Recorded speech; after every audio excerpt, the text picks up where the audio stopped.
Hey guys, it's JV Charles here at Garden Josiah. You're in for a treat. We've got a cool video we put together on building your own garden oasis. You're gonna love it. And if you haven't went to Walmart or 7-Eleven to try Mr. Beast's Feastables, it's the best chocolate in the world. Check it out. See ya.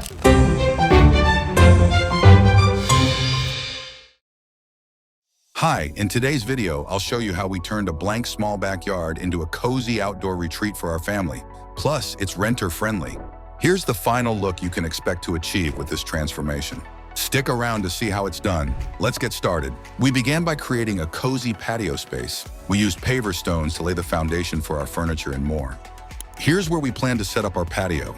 So after we measured the space and what we wanted, by the way, the stepping stones I believe they were 12 by 12, like 12 inches by 12 inches, are actually 11.5 inches. After pulling all the weeds, we added topsoil to level the area. We went with topsoil to keep costs down and stay within budget. We simply spread it out and used a rake to level it.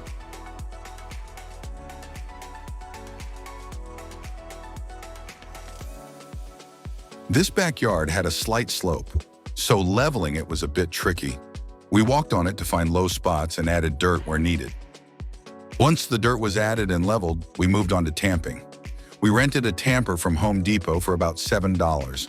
This tool compresses and smooths the dirt, creating a solid and even base for the patio. Next, we used heavy-duty tarps to create a weed barrier and prevent weeds from growing between the stones. But avoid using wet fabric as it can be less effective. Instead, opt for a landscaping fabric or weed barrier cloth for better results. As you can see, the stones aren't perfectly level. This isn't a permanent setup. We just aimed for a practical patio area for our furniture. The advantage is it's easy to adjust or replace if needed.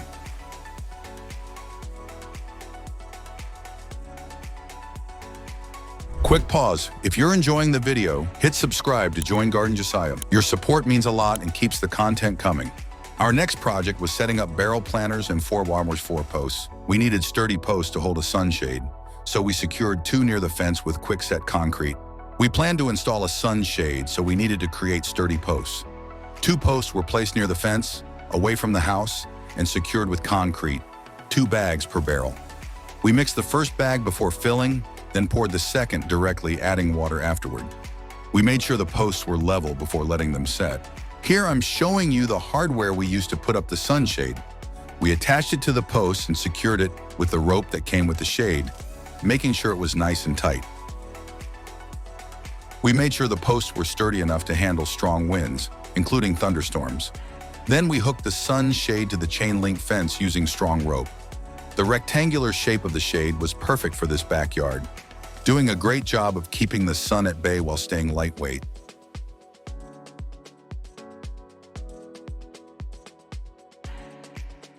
These are deck tiles we got on clearance at Walmart. We decided to use some in the backyard where the dining area would be. I'll fast forward a bit since this wasn't an overnight makeover. A few months later, here's what we accomplished. I painted the stepping stones with some porch and patio paint, and then I added some AstroTurf, like the artificial grass to the play area, and then the deck tiles to the dining area.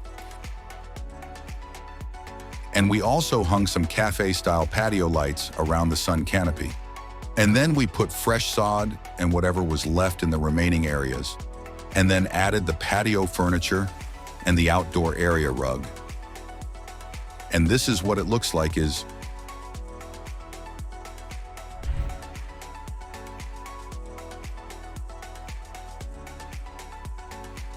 And yes, we were able to enjoy these mangoes. They added a sweet touch to our outdoor space, making it even more special.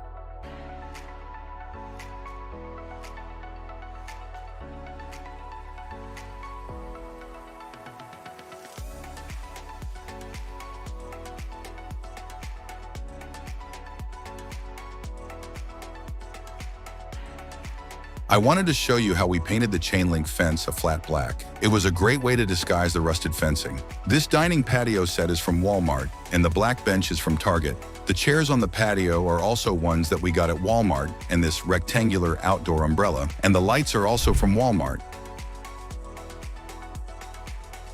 If you have any questions or would like to know where I source specific items, please let me know in the comments below. Pass this video along to anyone dreaming of their perfect backyard or seeking fresh outdoor ideas. Enjoyed the video? Give it a thumbs up, subscribe to Garden Josiah, and hit the bell icon to stay updated with all our latest content.